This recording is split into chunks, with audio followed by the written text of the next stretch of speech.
Hey everyone, today is Wednesday, February 8th. It's quite gray out.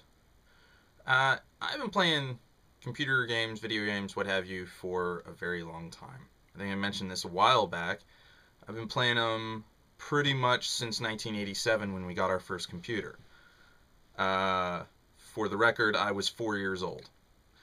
And so my early games were DOS games on 286, IBM compatible. It's actually still in our basement.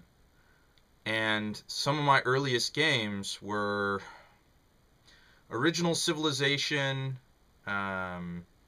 SimCity, F-19 Stealth Fighter, well, Number Munchers, Treasure Mountain, let's see. Where in the USA is Carmen Sandiego, Starfleet, The War Begins, Empire, War Game of the Century,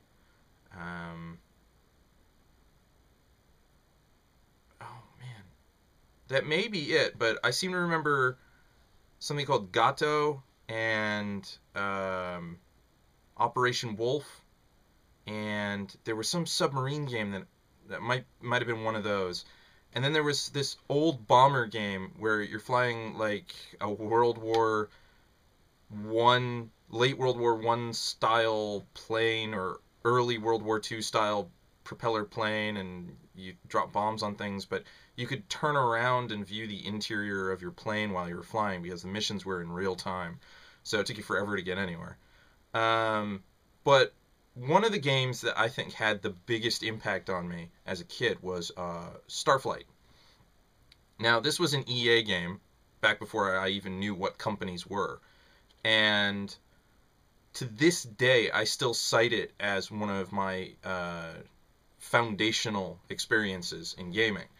It's hard to explain. I think it's because all the planets were generated with fractals, so the surfaces had random allocations of resources and different terrains like mountains and stuff like that. But it was the level of personalization you had in the game. Now your ship was always shaped like a wishbone, but you could add or subtract components from it as the game went on. You could choose whether to run cargo or to be a warship, depending on how many cargo pods you put on the thing. You could customize your entire bridge crew. You could take them with you on missions down to the ground. You were able to train them in particular fields so that they could be better at what they do. And some of them had certain specialties and, so on and so forth. And you could go wherever you wanted to in this game.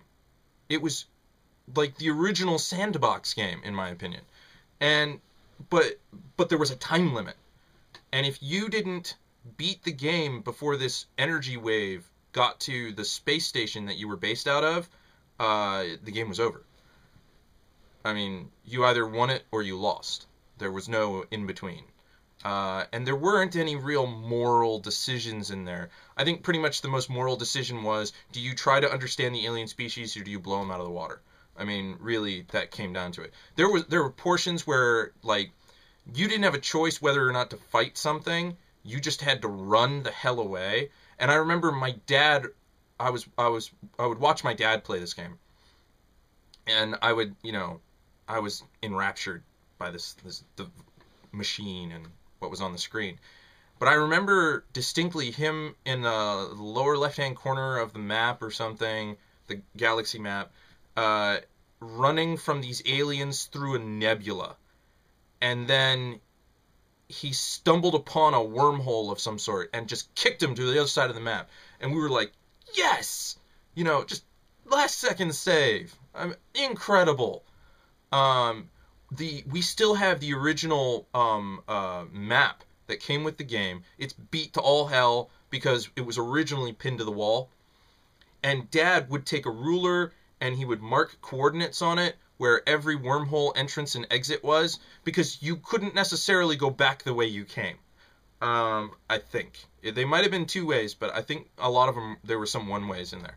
And so he would mark, this is where you enter and this is where you exit, and it's almost as though he spent an entire playthrough of the game just looking for wormholes, because the entire map is crisscrossed with these pencil markings.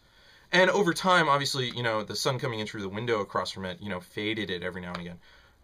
Faded it a bit, but we still have this map, and I still remember. I remember the code wheel every time you went to dock at the station to repair and refuel and all that stuff.